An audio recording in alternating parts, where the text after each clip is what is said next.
Falconer, can the young men play to the level of the coaches?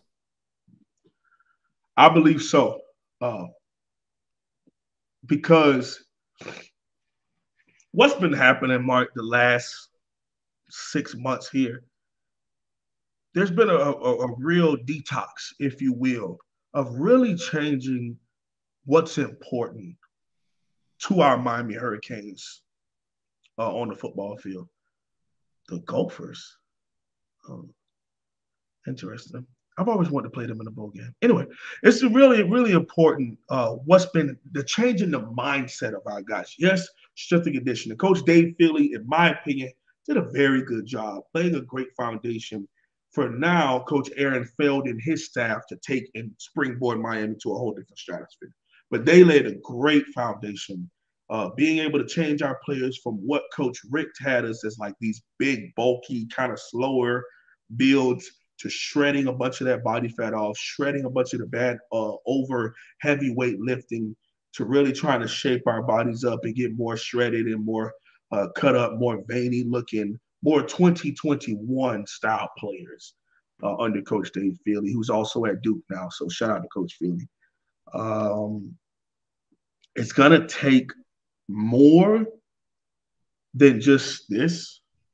It's going to take a bunch of putting in the work.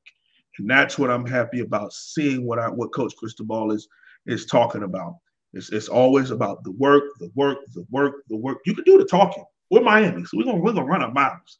But the big difference between the University of Miami football programs that you grew up hating, Mark, is that they did the talking and we did the winning on the football field. The University of Miami football Who teams said I hated them? What's that? What happened?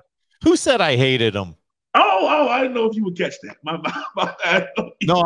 No. You're right. I did. I just thought that was funny. Oh, yeah. I don't know if I've ever said that on here. Yeah, I didn't care for Miami. No. It's a lot of Midwest people don't.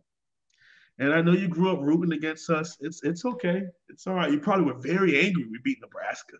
So mad. I mean, just angry.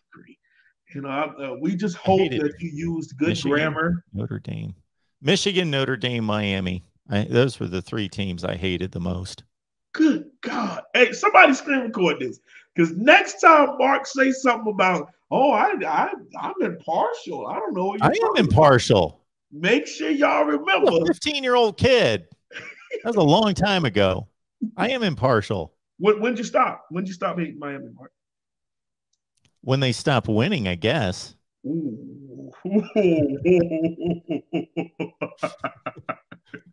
Damn. Wow. Can't too many 7-5 teams. It's just Make sure y'all record this, y'all. I'm gonna go back. It's recorded. Record this whole thing. Anytime Mark starts talking like, "Oh no, Miami's dead," I'm gonna bring this up.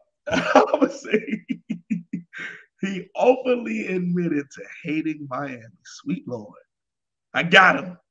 Gotcha. Anyhow, let's go on. Let's move on. They gotta, like I said, putting in the work, winning those big games. That was important. When Coach Cristobal was a part of Miami in the early 90s, later half of the 80s. And again, when Coach Butch Davis got here and he re-implemented that. Yes, I understand you're going to do the talking. I understand you're going to do the celebration. I understand you're going to do the DX crotch chop. But you got to be good enough. And you got to be winning to be doing that kind of stuff, because it just looks bad when you're doing a bunch of that stuff and you're down by 32. Okay, it doesn't do anything to you.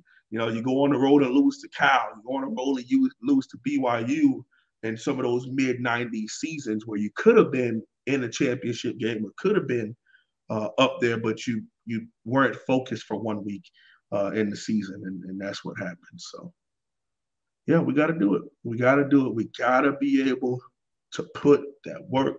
And then even more, I talked about it before, Mark, revamping this roster. And it's been happening slowly and over time, building, whether we're going into the Big 12, or we went into the Pac-12, or we went into the SEC, and bringing guys in and really revamping and reshaping our roster because the roster over the last 4 or 5 years, especially depth wise in the fronts, has been very shaky. We've had to pump up the roof on some of these 3-star D tackles and guards who aren't really that good.